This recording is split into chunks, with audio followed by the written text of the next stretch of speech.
nag-uusap tayo, nagkwentuhan, pag-uusapin natin si Susan, pero hindi yung magagandang ugali ni Susan ang pinag-uusapan natin. Mas malamang yung mga kapintasan at mga negatibong katangian ni Susan ang pinag-uusapan natin. Salamat sa Ama. Natutunan ko ito sa banal na lugar na ito. Kahit na ako'y professional, hindi ko po alam yun. Enjoy na enjoy ako pag ako'y nakikipagkwentuhan at ang pinag-uusapan ay ibang tao. Aliw na aliw ako. Ngayon po, nagbunga. Wala na pong ganon sapagkat natutunan ko nga po sa banal na espiritu na huwag pag-uusapan ang taong hindi ninyo kaharap. Sapagkat mas malamang na kayo ay magkasala. Kaya po mga kapatid, ilan lang po ito sa magagandang bunga ng aking pagtungo dito. Marami pa po. Napakarami pa pong naging bunga. Kaya nga po na iba yung itsura ko eh. Kung nakita niyo po ako nung dati, wala pa ako dito, talaga pong hindi kayo maaaliw sa itsura ng mukha ko. Mukha daw po akong tigre. Napakatapang daw po ng arrive ng mukha ko. Tanggap ko naman po yun eh. Kailangan po kasi sa trabaho ko, may hawak ang mga tao, hindi po pwede yung pangiti-ngiti ka. Dapat talaga, pakita mo na medyo may dating ka. Ang problema po na imprint na sa mukha ko eh. Tumigas na yung mukha ko sa ganong impresyon eh. Salamat sa Panginoon, nagkaroon ng bunga na magpunta ako rito. Binago niya ang aura ng mukha ko. Medyo lumambot na raw.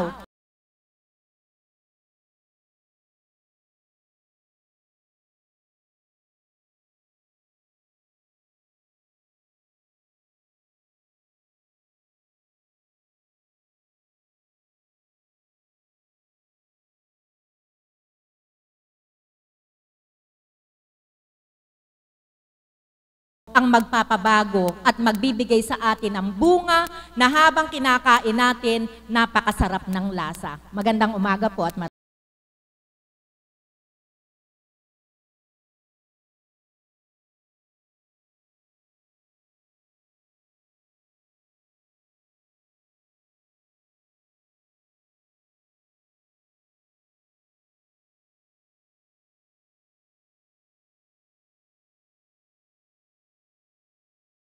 sa tuwina ang Panginoon. Buhay po ba ang Diyos?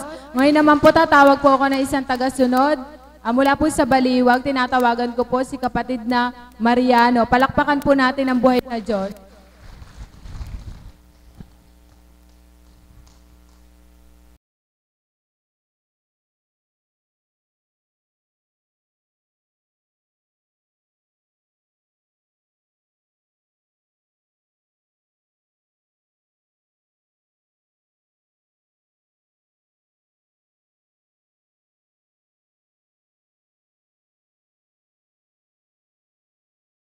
Kahit ubusin natin ang lakas natin, hindi natin matutumbasan ang pag-ibig ng Diyos sa atin.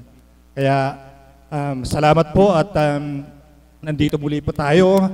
Tuwang-tuwa ang mga anghel habang tayo ay nagpupuri sa Panginoon dahil talagang kalugod-lugod yung ating ginawa sapagkat bawat isa sa atin ay puspos ng Banal Espiritu sapagkat hindi tayo pwedeng magpuri sa Panginoon kung wala yung Banal na Espiritu sa atin. Talagang nagagawa natin yun dahil doon sa Espiritu Santo na nasa sa atin. Kaya tayo nagtagumpay at nakarating dito. Napaganda po ng tema natin, bunga. Nais kong sambitin yung verse, hindi naman verse po, yung passage ng Panginoon na sa puno nakikilala yung bunga. Tunay nga po na napakaganda ng mga bunga ng pagtanggap ni Apo Conching.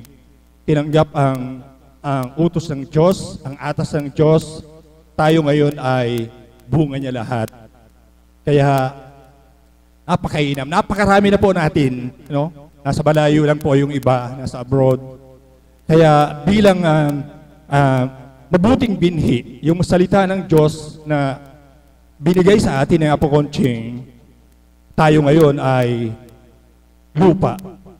Tayo ay binhi na inaasahan ng Panginoon na patuloy na mamunga. No? Even after na paglabas natin dito, yun talaga yung challenge eh. Kasi dito, puspos tayo ng Banal Espiritu.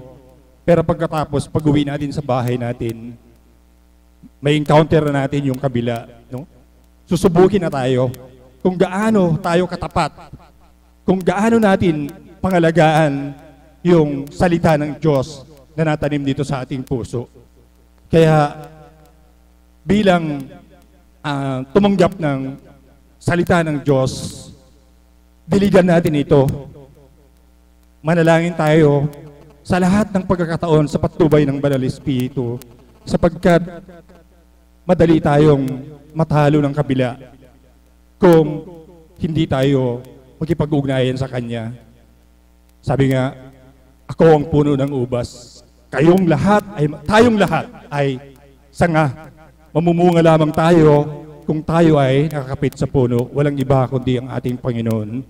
Kaya nagpapasalamat din po ako sapagkat kahit once a week lang ako nagpupunta rito, malaki yung pagbabagong naramdaman ko sa aking sarili, sa aking paglilingkod. Noon kasi, totoo nga na naglilingkod ako doon sa amin, pero para bang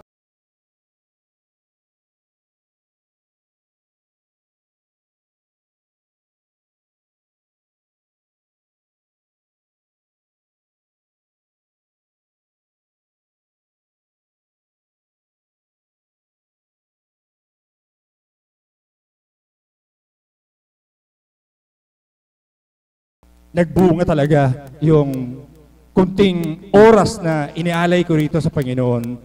Kaya sinisikap kong kahit once a week lang magampanan ko. Actually nga, Lunes ako nagpupunta rito. Kaya lang pumunta ako sa Isabela nung Lunes, no? Night trip. Then bumili ng pangangailangan para sa bukid. Balik dito uli. Madaling araw ako dumating kanina. Kaya sinikap kong makarating ngayong araw nito, Miyerkules. Pero ang talagang nais ko sana, Monday. Kaya pag naganap ko na yung pagpunta rito once a week, para bang kakaiba na yung, ayos na yung smooth na yung tagbo ng araw, ng linggo. Kaya iyon ang patuloy kong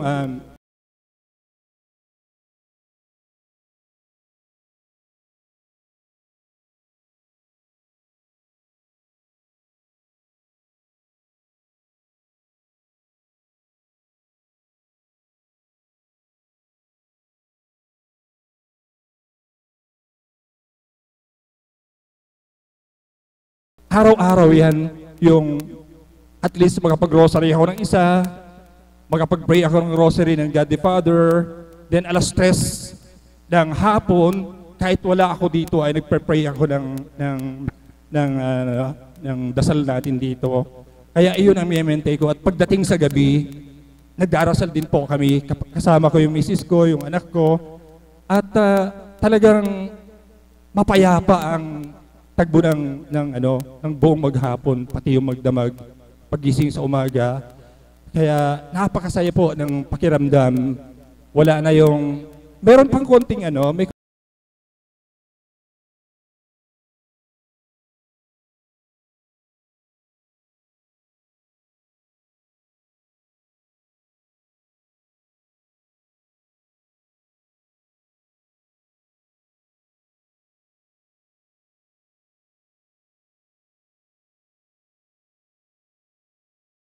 meron kaming alitan ni Mrs. nung araw pa yun, no? Matagal na. Hindi ako makatulog. No? Talikuran kami, hindi ako makatulog. Kaya yung aral na yan, na ko rin sa banal na kasulatan, at sinabuhay namin, at talagang napakainam. No? Marunong tayong magtimpi kapag galit siya, medyo lumaylayo ka muna. Huwag munang salubungin yung galit niya. No? At ipag-pray mo na sa sarili mo na ipuin siya ni Lord para kumalma, no? Puspusin siya ng Banal Espiritu.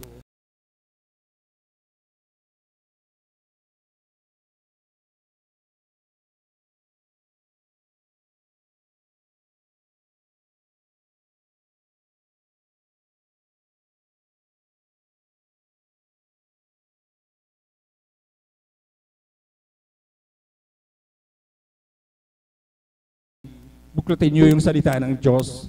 At kapag natanim na sa isipan niyo, sa puso niyo yung mga salita ng Diyos, talagang may iwasan mo yung pagkakasala. Sa halimbawa, kabataan, huwag mong titigan ang ganda ng hindi mo asawa. Huwag mong ubusin ang lakas mo.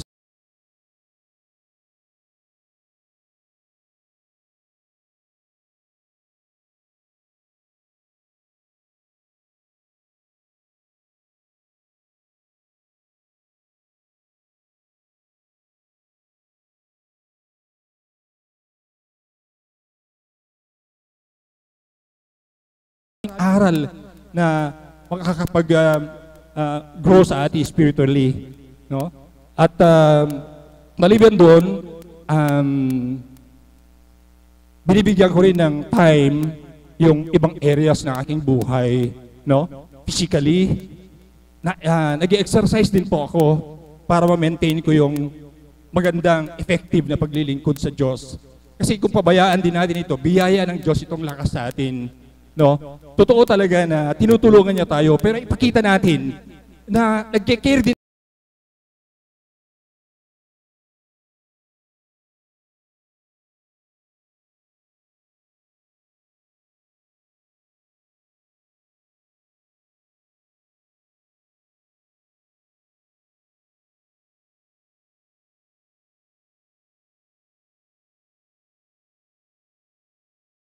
timers kapag hindi natin in-exercise yung isip natin. Bugbasa tayo, maliban sa Bible, yung mga libro na makakatulong sa atin.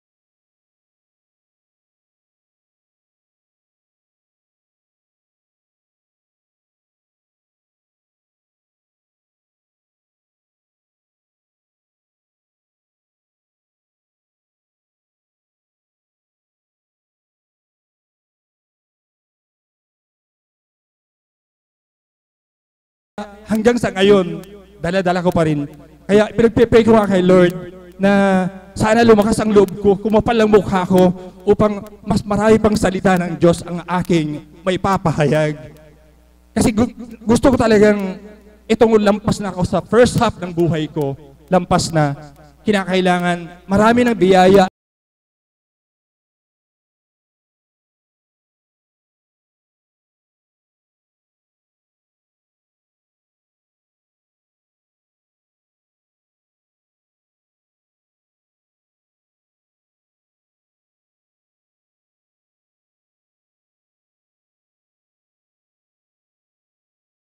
Mahalaga, masayang-masaya ang Panginoon. Makaakit lang tayo ng isang kaluluwa na magbago, magbalik loob sa Diyos. Tuwang-tuwa na sila sa taas. Kaya yun ang ano ko ngayon na after siguro na mabayaran lahat yung utang ko, lahat ng salary loan, back-to-back loan, ano dyan, nakaloan lahat yung pension ko sa ngayon.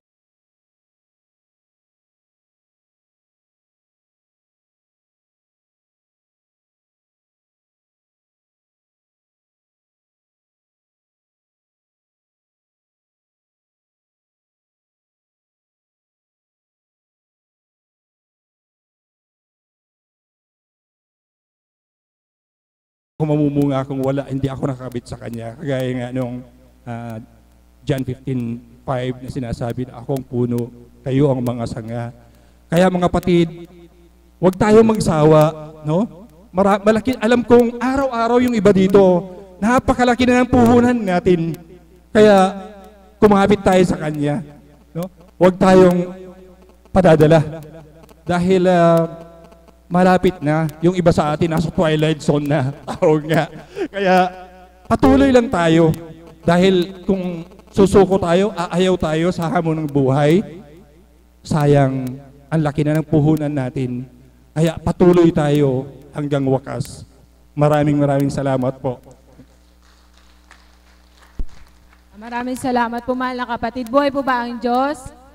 Ngayon naman po, isa pa pong tagasunod na tatawagin ko mula din po sa Baliwag. Paano na nga po ba ang bunga na nakamit niya, na nakamtam niya sa dakong ito, na sa pakikinig, sa mga pagsasabuhay niya po sa mga salita ng Diyos na nagmumula sa ating Panginoon sa pamamagitan po ng ating pong mahal na Apo Kunching. Tinatawagan ko po si Yet Bartolome. Palakpakan po natin ang buhay na Diyos. Correction po, talang. Buhay po ang Diyos.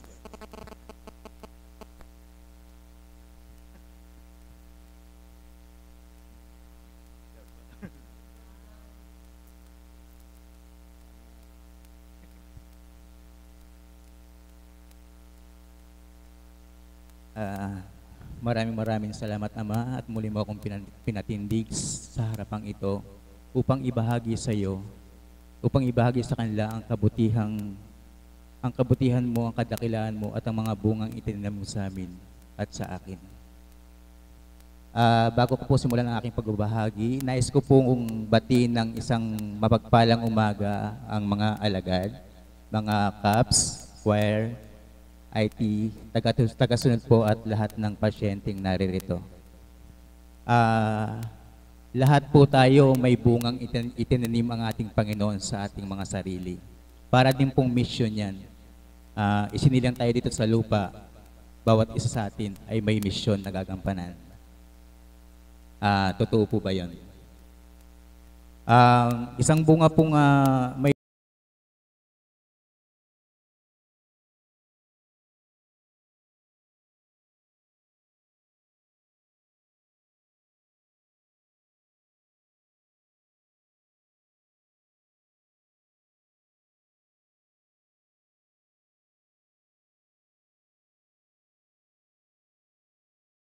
pag-ibig naming yon ay nagkaroon ng isang bunga, ang aming anak. Nung araw po, napakaganda nung bunga na yon, ang pag-ibig na yon. Subalit, nung dumating sa akin ang isang pagsubok at pagdalisay, may isang taon pong nawala ang pag-ibig na yon. Hindi ko po naiparamdam sa kanila yung pag-ibig na nawala. So wala po akong pakialam sa kanila, ngunit sa kabutihan po ng Ama, ibinalik niya po ulit ang pag-ibig na yon. Ibinalik niya po ng mas higit pa, at ngayon po, naging matatag ang pag-ibig namin sa isa't isa ng aking kabiyak ng puso. Tuwing dayo po namin, nagkakabandingan po kami, kakasama. Dati po malungkot, pero ngayon po napakasaya po.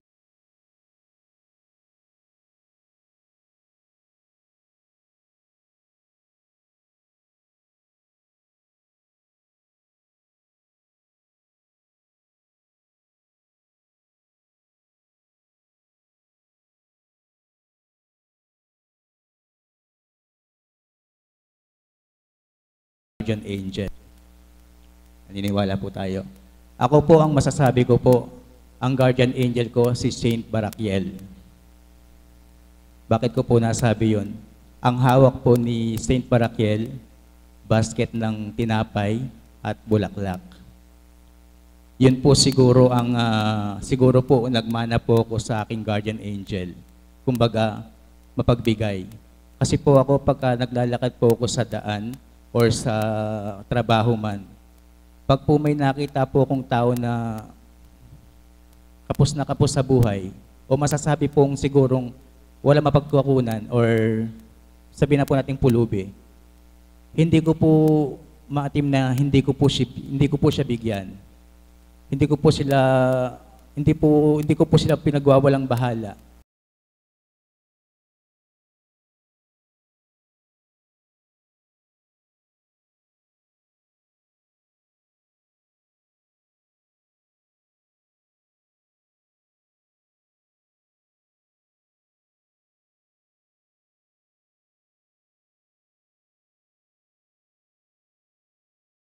Bunga, pero iba't ibang klaseng bunga po, sabi nga nila.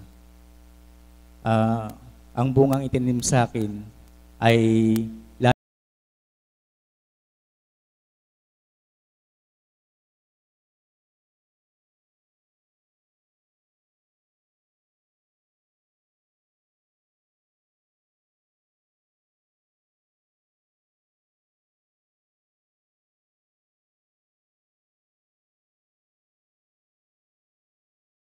ang kulog, ang dilim at kulog. Sabi nga po sa awit ng isang alagad, awin ng kulog at ang kidlat.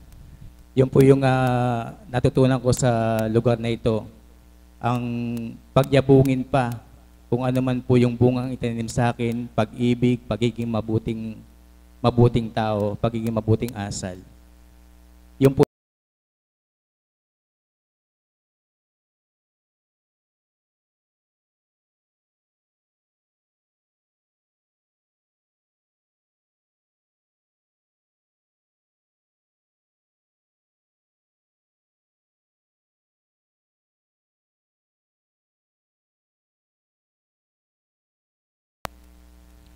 kaya po pag po nandito ako, hindi ko maiwasan na tumalo ng puso ko sa tuwa. Dati po tumatalo ng puso ko sa kaba. Ngayon po tumatalo ng puso ko sa tuwa naman. Kaya po tuwing nadadako po ako sa lugar na to, hindi ko po maiwasan na hindi umawit para sa kanya. Yun po yung paraan ko bilang pasasalamat sa kanya. Katunayan po sa araw na to, hindi ko alam na ako ang hindi ko po alam na magbabahagi po ako sa inyong harapan. Subalit, napakahiwaga ng Ama. Ang araw po ngayon, Merkules, Martes po, pagkagising ko sa umaga, naisipan ko pong sumulat na naman ng kanta na hango sa internet. Para po bang pinabatid niya, anak, gusto ko awitan mo ko muli. Opo, totoo po yun. Habang sabi ko, gusto ng Ama, laging handa. So, naisipan ko po nung Martes ng umaga na sumulat ulit ng isang awitin. Sana po, ang aking awitin ay damhin po natin sa ating mga puso ang laman ng mga awit ang laman ng mga letrang aking bibigkasin.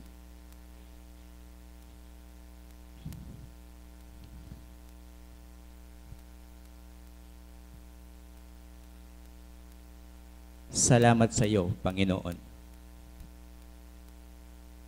Salamat sa iyo, Panginoon. Salamat sa buhay ko ngayon. Kung hindi sa iyo ay walang matatamo ang mga pagsusumikap ko. Kaya sa bawat sandali sa iyo ako'y nagpupuri dahil sa iyong kabutihang aking nakamtan. Ang pangarap kong tagumpay. Salamat sa iyo, Panginoon. Salamat sa nakamtan ko ngayon. At kailanman sa iyo ay hindi maliligaw. Ang buhay kong ito ang siyang tanglaw. Salamat sa iyo, Panginoon. Salamat sa buhay ko ngayon. Kung hindi sa iyo ay walang matatamo ang mga pagsusumikap ko. Kaya sa bawat sandali sa iyo ako'y nagpupuri dahil sa iyong kabutihang aking nakamtan. Ang pangarap kong tagumpay. Salamat sa iyo, Panginoon. Salamat sa nakamtan ko ngayon. at kailanman sa iyo ay hindi maliligaw. Ang buhay kong ito ang siyang tanglaw. Salamat sa iyo, Panginoon. Salamat sa buhay ko ngayon at kailanman sa iyo ay hindi naliligaw. Ang buhay kong ito ang siyang tanglaw.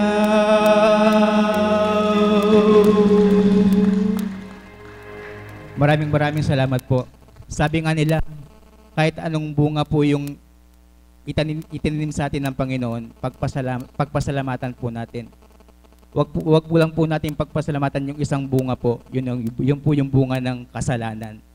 Tuwing makikita po natin ng Kristo nakabayubay sa krus, sabi nga ni kapatid na Birhel, 2 letra ang makikita mo dyan.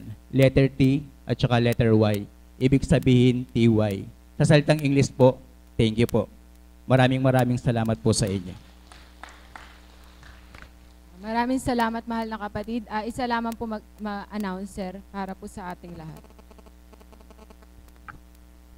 Hello. Magandang umaga po sa inyong lahat. Muli po, ipinapaalala ko lamang po na sa bawat araw ng ating pagparito, mahigpit po na pinagbabawal ang cellphone po na naka-on. Kaya po,